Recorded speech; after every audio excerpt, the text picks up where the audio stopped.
રાજસ્થાનથી cycle લઈને જગત મંદિર દ્વારકાની કઠિન દંડવત યાત્રાએ નીકળેલા 76 વર્ષીય વૃદ્ધની સાયકલમાંથી રૂપિયાની ચોરી થઈ હોવાની ઘટના સામે આવી છે. રાજસ્થાનના બાલોતરા જિલ્લાના સકારામજી ચૌહાણ મહિનાઓથી દંડવત યાત્રા કરતા કરતા જામનગર ખંભાળિયા હાઈવે પર બેડ પાટિયા નજીક પહોંચ્યા હતા. આ દરમિયાન કોઈ અજાણ્યા તસ્કરોએ તેમની સાયકલમાંથી અંદાજિત રોકડા રૂપિયા 50 થી 60,000 તેમજ કપડાં ભરેલો થેલો સહિતની વસ્તુઓ ચોરી કરી તસ્કરો ફરાર થઈ ગયા હતા. આ બનાવ અંગે સિકા પોલીસ સ્ટેશનમાં ફરિયાદ નોંધાતા પોલીસે ગુનો નોંધી વધુ તપાસ હાથ ધરી છે. ક્યાંથી હાલતા થયા? રાજસ્થાન. કેટલા દિવસ થયા?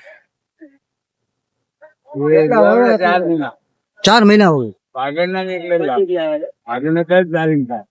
कहाँ पे जाना? कहाँ पे? द्वारका पर ही जाना है.